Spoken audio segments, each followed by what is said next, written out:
ਸਤਿ ਸ਼੍ਰੀ ਅਕਾਲ। ਤੁਸੀਂ ਜੁੜੇ ਹੋਏ ਹੋ ਪੰਜਾਬੀ ਰੇਡੀਓ ਯੂਐਸਏ ਦੇ ਨਾਲ ਤੇ ਮੈਂ ਹਾਂ ਪ੍ਰਵੀਨ ਸ਼ਰਮਾ। ਦੋਸਤੋ, ਇੱਕ ਟੋਲ ਪਲਾਜ਼ਾ ਬੰਦ ਕਰਾ ਕੇ ਭਗਵੰਤ ਮਾਨ ਨੇ ਚੰਗੀਆਂ ਸੁਰੱਖਿਆ ਬਟੋਰੀਆਂ ਨੇ ਤੇ ਪਰ ਨਾਲ ਹੀ ਬਹਿਸ ਇਹ ਵੀ ਚੱਲ ਪਈ ਹੈ ਕਿ ਪੰਜਾਬ ਦੇ ਜਿਹੜੇ ਹੋਰ ਟੋਲ ਪਲਾਜ਼ੇ ਨੇ ਜਿਹੜੇ ਕਿ ਨਜਾਇਜ਼ ਨੇ, ਜਿਵੇਂ ਇੱਥੇ ਕੰਪਨੀ ਲਾਪਰਵਾਹੀਆਂ ਕੁਤਾਹੀਆਂ ਕਰ ਰਹੀ ਸੀ, ਤੇ ਹੋਰ ਕਿੰਨੇ ਟੋਲ ਪਲਾਜ਼ੇ ਨੇ ਜਿਹੜੇ ਪੰਜਾਬ ਦੇ ਵਿੱਚ ਬੰਦ ਹੋਣੇ ਚਾਹੀਦੇ ਨੇ ਜਿਨ੍ਹਾਂ ਦੀ ਮਿਆਦ ਪੁੱਗ ਚੁੱਕੀ ਹੈ। ਇਹਦੇ ਵਿੱਚ ਇੱਕ ਬਹੁਤ ਵੱਡੀ ਜਾਣਕਾਰੀ ਤੁਹਾਡੇ ਨਾਲ ਸਾਂਝੀ ਕਰਨਾ ਚਾਹੁੰਦੇ ਹਾਂ ਕਿ 2024 ਦੇ ਵਿੱਚ ਪੰਜਾਬ ਦੇ ਜਿਹੜੇ ਸਟੇਟ ਹਾਈਵੇਜ਼ ਨੇ ਉਹਨਾਂ ਦੇ ਉੱਤੋਂ ਬਹੁਤ ਵੱਡੀ ਗਿਣਤੀ ਦੇ ਵਿੱਚ ਪੰਜਾਬੀਆਂ ਨੂੰ ਰਾਹਤ ਮਿਲ ਜਾਣੀ ਹੈ। ਪਰ ਇਹਦੇ ਨਾਲ ਉਹ ਵੀ ਚਰਚਾ ਕਰਾਂਗੇ ਕਿ ਕਿਹੜੇ ਟੋਲ ਪਲਾਜ਼ੇ ਨੇ ਤੇ ਕਿੰਨੀ ਉਗਰਾਈ ਕਰ ਰਹੇ ਨੇ ਇਸ ਵੇਲੇ, ਤੇ ਕਿਹੜੇ ਸਟੇਟ ਹਾਈਵੇਜ਼ ਤੇ ਜਾਂ ਨੈਸ਼ਨਲ ਹਾਈਵੇਜ਼ ਦੇ ਉੱਤੇ ਸੜਕਾਂ ਦਾ ਕੰਮ ਤਾਂ ਮੁਕੰਮਲ ਨਹੀਂ ਹੋਇਆ ਪਰ ਟੋਲ ਉਗਰਾਏ ਜਾ ਰਹੇ ਨੇ, ਜਿਹੜੀ ਕਿ ਸਿੱਧੇ ਤੌਰ ਤੇ ਲੋਕਾਂ ਦੀ ਲੁੱਟ ਆ। ਇਹ ਲੁੱਟ ਬੰਦ ਹੋਣੀ ਚਾਹੀਦੀ ਹੈ। ਮਾਨ ਸਾਹਿਬ ਨੇ ਇਹ ਜਿਹੜਾ ਟੋਲ ਪਲਾਜ਼ਾ ਬੰਦ ਕਰਕੇ ਬਹੁਤ ਚੰਗਾ ਕੰਮ ਕੀਤਾ, ਪਰ ਟੋਲ ਦੀ ਬਾਬਤ ਹੋਰ ਵੀ ਬਥੇਰੇ ਕੰਮ ਹੋਣੇ ਚਾਹੀਦੇ ਨੇ। ਬਹੁਤ ਸਾਰੇ ਕੰਮ ਹੋਰ ਕਰਨ ਵਾਲੇ ਨੇ, ਜਿਵੇਂ ਕਿ 3 ਮਿੰਟ ਤੋਂ ਵੱਧ ਜੇਕਰ ਕੋਈ ਬੰਦਾ ਖੜ ਗਿਆ ਤਾਂ ਉੱਥੇ ਕੰਪਨੀ ਟੋਲ ਨਹੀਂ ਉਗਰਾ ਸਕਦੀ, ਤਾਂ ਪਰ ਟੋਲ ਵਾਲੇ ਕੀ ਕਰਦੇ ਨੇ? ਗੁੰਡਾਗਰਦੀ ਕਰਦੇ ਨੇ, ਉਹਨਾਂ ਦੇ ਬੰਦੇ ਮਾਰਕੁੱਟ ਕਰਦੇ ਨੇ। ਆਮ ਲੋਕਾਂ ਦੇ ਨਾਲ ਸਿੱਧੇ ਤੌਰ ਤੇ ਗੁੰਡਾਗਰਦੀ ਹੈ ਕਿ ਜੇਕਰ 3 ਮਿੰਟ ਤੋਂ ਵੱਧ ਦਾ ਟਾਈਮ ਲੱਗਦਾ ਤੇ ਉਸ ਮਾਮਲੇ ਦੇ ਵਿੱਚ ਸਰਕਾਰ ਨੂੰ ਚਾਹੀਦਾ ਕਿ ਬੰਦਾ ਆਪਣੀ ਆਜ਼ਾਦੀ ਦੇ ਨਾਲ ਟੋਲ ਦੇਣ ਤੋਂ ਇਨਕਾਰ ਕਰ ਸਕੇ। ਪਰ ਇਹ ਟੋਲ ਕੰਪਨੀਆਂ ਦੀ ਗੁੰਡਾਗਰਦੀ ਆ। ਇਹ ਜਿਹੜੇ ਲੰਘੀਆਂ ਸਰਕਾਰਾਂ ਦੇ ਮੰਤਰੀ ਸੰਤਰੀ ਆ, ਇਹਨਾਂ ਦੇ ਕੋਲੋਂ ਹਫ਼ਤਾ ਮਹੀਨਾ ਵਸੂਲੀ ਕਰਦੇ ਰਹੇ ਤੇ ਇਸੇ ਕਰਕੇ ਟੋਲ ਕੰਪਨੀਆਂ ਮਾਣਾਈਆਂ ਜਿਹੜੀਆਂ ਕਰਦੀਆਂ ਰਹੀਆਂ। ਨਾ ਇਹਨਾਂ ਨੇ ਸੜਕਾਂ ਦੀ ਰਿਪੇਅਰ ਕੀਤੀ, ਨਾ ਇਹਨਾਂ ਨੇ ਲੁੱਕ ਪਾਈ ਬਹੁਤ ਥਾਵਾਂ ਤੇ। ਹੁਣ ਮਿਸਾਲ ਦੇ ਤੌਰ ਤੇ ਮਖੂ ਵਾਲਾ ਜਿਹੜਾ ਪੁਲ ਆ, ਜਿਹੜਾ ਬਠਿੰਡਾ ਤੋਂ ਅੰਮ੍ਰਿਤਸਰ ਹਾਈਵੇ ਹੈ, ਉਹ ਹਲੇ ਤੱਕ ਨਹੀਂ ਬਣ ਸਕਿਆ, ਪਰ ਕਈ ਸਾਲ ਹੋ ਗਏ ਇੱਥੋਂ ਟੋਲ ਉਗਰਾਇਆ ਜਾ ਰਿਹਾ। ਤਾਂ ਕੀ ਸਰਕਾਰ ਨੂੰ ਉੱਥੇ ਗੌਰ ਨਹੀਂ ਕਰਨੀ ਚਾਹੀਦੀ? ਤਾਂ ਇਸੇ ਤਰ੍ਹਾਂ ਬਹੁਤ ਵੱਡੀ ਇੱਕ ਲਿਸਟ ਆ ਜਿੱਥੇ ਰਾਜਮਾਰਗਾਂ ਦਾ ਕਹਿ ਲਓ, ਜਾਂ ਰਾਜਮਾਰਗਾਂ ਦੀ ਤਾਂ ਦੇਖ ਰੇਖ ਨਹੀਂ ਕੀਤੀ ਜਾ ਰਹੀ ਸਟੇਟ ਹਾਈਵੇਜ਼ ਦੀ, ਪਰ ਜਿਹੜੇ ਵੱਡੇ ਹਾਈਵੇਜ਼ ਨੇ ਉੱਥੇ ਪੁਲ ਨਹੀਂ ਬਣੇ ਜਾਂ ਹੋਰ ਪ੍ਰੋਜੈਕਟ ਮੁਕੰਮਲ ਨਹੀਂ ਹੋਏ, ਪਰ ਉੱਥੇ ਟੋਲ ਉਗਰਾਏ ਜਾ ਰਹੇ ਨੇ। ਲੋਕਾਂ ਦੀਆਂ ਜੇਬਾਂ ਕੱਟੀਆਂ ਜਾ ਰਹੀਆਂ ਵਾ, ਜਿਹੜੀਆਂ ਕਿ ਬੰਦ ਹੋਣੀਆਂ ਚਾਹੀਦੀਆਂ ਵਾ। ਇਸੇ ਕੜੀ ਦੇ ਤਹਿਤ ਲੁਧਿਆਣਾ ਚੰਡੀਗੜ੍ਹ ਹਾਈਵੇ ਦਾ ਨਾਮ ਵੀ ਆਉਂਦਾ। ਪਰ ਹੁਣ ਉਹਨਾਂ ਟੋਲ ਪਲਾਜ਼ਿਆਂ ਦੇ ਬਾਰੇ ਤੁਹਾਨੂੰ ਦੱਸਦੇ ਹਾਂ ਜਿਨ੍ਹਾਂ ਤੋਂ ਤੁਹਾਨੂੰ ਆਉਣ ਵਾਲੇ ਦਿਨਾਂ ਦੇ ਵਿੱਚ ਰਾਹਤ ਮਿਲ ਜਾਣੀ ਹੈ। ਪੰਜਾਬ ਦੇ ਵਿੱਚ ਹੋਰ ਅਗਲੇ ਸਾਲ 5 ਹੋਰ ਰਾਜਮਾਰਗਾਂ ਤੇ ਟੋਲ ਟੈਕਸ ਜਿਹੜਾ ਵਾ ਉਹਨਾਂ ਦੀ ਮਿਆਦ ਪੁੱਗ ਜਾਣੀ ਹੈ ਤੇ ਸਰਕਾਰ ਉਹਨਾਂ ਨੂੰ ਖਤਮ ਕਰ ਦੇਊਗੀ। 2024 ਦੇ ਵਿੱਚ ਪੰਜਾਬ ਦੇ 70% ਸਟੇਟ ਹਾਈਵੇ ਇਹੋ ਜਿਹੇ ਹੋਣਗੇ ਜਿੱਥੇ ਟੋਲ ਚੱਕੇ ਜਾ ਸਕਦੇ ਜੇਕਰ ਸਰਕਾਰ ਇਸੇ ਤਰ੍ਹਾਂ ਸਰਗਰਮੀਆਂ ਦੇ ਨਾਲ ਕੰਮ ਕਰੂਗੀ। ਜੇਕਰ ਇਸੇ ਤਰ੍ਹਾਂ ਸਰਗਰਮੀ ਇਸ ਮਾਮਲੇ ਦੇ ਵਿੱਚ ਇਹਨਾਂ ਸਾਰੇ ਟੋਲਾਂ 'ਤੇ ਟੈਕਸ ਵਸੂਲਣ ਵਾਲੀਆਂ ਕੰਪਨੀਆਂ ਦੀ ਮੰਗ ਨੂੰ ਇੱਕ ਤੋਂ ਜਿਹੜਾ ਸਾਲ ਦਾ ਵੱਧ ਸਮਾਂ ਦੇਣ ਤੋਂ ਇਨਕਾਰ ਕਰ ਦਿੱਤਾ ਵਾ। ਅਗਲੇ ਮਹੀਨੇ 23 ਅਕਤੂਬਰ ਤੋਂ ਜਿਹੜਾ ਇਹ ਪੁਰਾਣੀ ਇੱਕ ਰਿਪੋਰਟ ਆ ਉਹਦੇ ਵਿੱਚ ਇਹ ਗੱਲ ਕਹੀ ਗਈ ਸੀ ਕਿ ਪਟਿਆਲਾ ਸਮਾਣਾ ਪਾਤੜਾਂ ਅਤੇ 14 ਦਸੰਬਰ ਤੋਂ ਬਾਅਦ ਹੁਸ਼ਿਆਰਪੁਰ ਟਾਂਡਾ ਰੋਡ ਜਿਹੜਾ ਕਿ ਹੁਣੀ ਸਰਕਾਰ ਨੇ ਬੰਦ ਕੀਤਾ, ਇਹ ਬੰਦ ਕਰ ਦੇਣਗੇ। 31 ਦਸੰਬਰ 2022 ਦੀ ਰਾਤ ਨੂੰ ਮਖੂ ਦੇ ਪੁਲ ਤੇ ਟੋਲ ਟੈਕਸ ਦੀ ਵਸੂਲੀ ਵੀ ਬੰਦ ਹੋ ਜਾਣੀ ਹੈ। ਇਸੇ ਤਰ੍ਹਾਂ ਦੇ 2023 ਤੇ 24 ਦੇ ਵਿੱਚ ਜਿਹੜੇ ਟੋਲ ਪਲਾਜ਼ੇ ਬੰਦ ਹੋਣਗੇ, ਬਲਾਚੌਰ ਗੜਸ਼ੰਕਰ ਇਹ ਪਲਾਜ਼ਾ ਬੰਦ ਹੋ ਜਾਊਗਾ ਜਿਹੜਾ ਬਲਾਚੌਰ ਤੇ ਗੜਸ਼ੰਕਰ ਦੇ ਵਿਚਾਲੇ ਆਉਂਦਾ। ਹੁਸ਼ਿਆਰਪੁਰ ਦਸੂਹਾ ਵਾਲਾ ਬੰਦ ਹੋ ਜਾਊਗਾ। ਮੋਗਾ ਟੂ ਕੋਟਕਪੂਰੇ ਵਾਲਾ ਬੰਦ ਹੋ ਜਾਊਗਾ, ਜਿਹੜਾ ਤੁਹਾਡੇ ਯਾਦ ਹੋਣਾ ਵਾ ਮੋਗੇ ਤੋਂ ਥੋੜ੍ਹੀ ਪਿੱਛੇ ਆਉਂਦਾ ਵਾ, ਉਹ ਬੰਦ ਹੋ ਜਾਣਾ।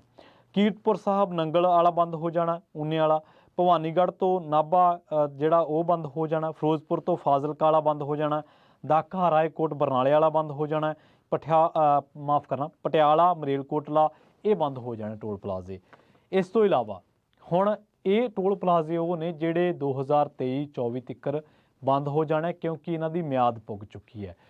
ਇਹ ਸਾਰੀਆਂ ਚੀਜ਼ਾਂ ਲੰਘੀਆਂ ਸਰਕਾਰਾਂ ਦੇ ਕਾਰਜਕਾਲ ਦੇ ਵਿੱਚ ਵੀ ਸੀਗੀਆਂ, ਪਰ ਉਹਨਾਂ ਦੇ MLA, ਉਹਨਾਂ ਦੇ ਵਿਧਾਇਕ, ਉਹਨਾਂ ਦੇ ਹਲਕਾ ਇੰਚਾਰਜ ਜਿਹੜੇ ਹਲਕੇ ਹੋਏ ਸੀਗੇ ਤੇ ਉਹਨਾਂ ਦੇ ਜਿਹੜੇ ਹੋਰ ਜਿਹੜੇ ਕੜਮ ਚੌਧਰੀ ਬਣੇ ਹੋਏ ਸੀਗੇ, ਉਹ ਇਹਨਾਂ ਟੋਲਾਂ ਤੋਂ, ਟੋਲ ਵਾਲਿਆਂ ਤੋਂ ਜਿਹੜੀ ਗੁੰਡਾਗਰਦੀ ਦੇ ਵਿੱਚ ਉਗਰਾਹੀ ਹੁੰਦੀ ਸੀ ਉਹ ਲੈ ਕੇ ਚੁੱਪ ਕਰਕੇ ਘਰੇ ਬਹਿ ਜਾਂਦੇ ਸੀ।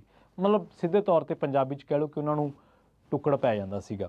ਪਰ ਹੁਣ ਜਿਹੜੇ ਇਹ ਸਰਕਾਰ ਆ ਇਹ ਬੰਦ ਕਰੂਗੀ। ਆਉਣ ਵਾਲੇ 2024 ਦੇ ਵਿੱਚ ਰਿਪੋਰਟ ਦੱਸ ਰਹੀ ਆ ਕਿ 70% ਜਿਹੜੇ ਸਟੇਟ ਹਾਈਵੇ ਨੇ, ਮੈਂ ਨੈਸ਼ਨਲ ਹਾਈਵੇ ਦੀ ਗੱਲ ਨਹੀਂ ਕਰ ਰਿਹਾ, ਸਟੇਟ ਹਾਈਵੇ ਤੋਂ ਜਿਹੜਾ ਇਹ ਟੋਲ ਆ ਉਹ ਬੰਦ ਹੋ ਜਾਣਗੇ। ਪੰਜਾਬੀਆਂ ਨੂੰ ਇੱਕ ਬਹੁਤ ਵੱਡੀ ਰਾਹਤ ਮਿਲੂਗੀ ਤੇ ਇਸ ਵੇਲੇ ਪੰਜਾਬ ਭਰ ਦੇ ਵਿੱਚ ਪੰਜਾਬੀ ਜਿਹੜੇ ਆ 50 ਤੋਂ ਵੱਧ ਥਾਵਾਂ ਤੇ ਟੋਲ ਦਿੰਦੇ ਆ, ਜਿਹੜਾ ਕਿ ਹੋਰ ਰਾਜਾਂ ਦੇ ਮੁਕਾਬਲਤਨ ਬਹੁਤ ਜ਼ਿਆਦਾ ਹੈ।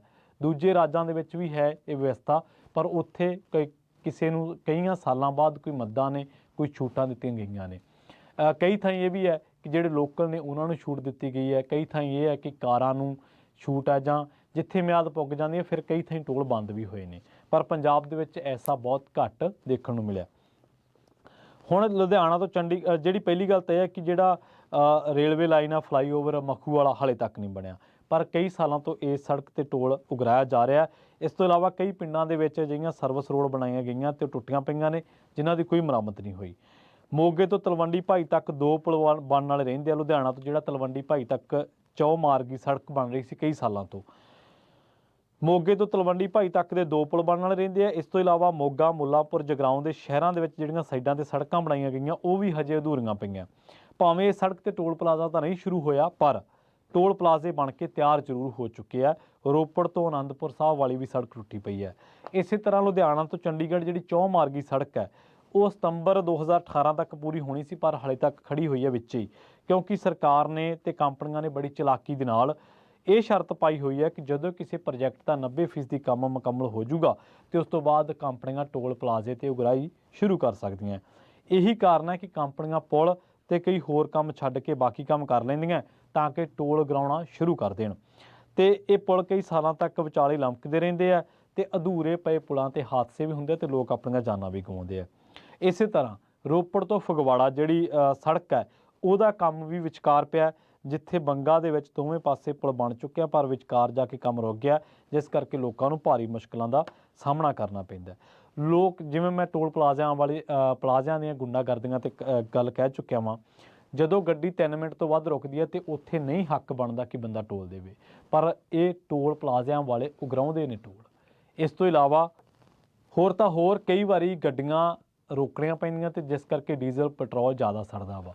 ਸੋ ਸਰਕਾਰ ਨੂੰ ਚਾਹੀਦਾ ਹੈ ਕਿ ਜਿੱਥੇ ਇਹ ਟੋਲਾਂ ਵਾਲੇ ਗੁੰਡਾਗਰਦੀ ਕਰਦੇ ਆ ਉਹ ਗੁੰਡਾਗਰਦੀ ਬੰਦ ਹੋਵੇ, ਜਿਨ੍ਹਾਂ ਦੀ ਮਿਆਦ ਪੁੱਗ ਚੁੱਕੇ ਆ ਉਹਨਾਂ ਨੂੰ ਲਾ ਦਿੱਤਾ ਜਾਵੇ ਤਾਂ ਜੋ ਲੋਕਾਂ ਦੀ ਜੇਬ ਨੂੰ ਵੱਡੀ ਰਾਹਤ ਮਿਲ ਸਕੇ।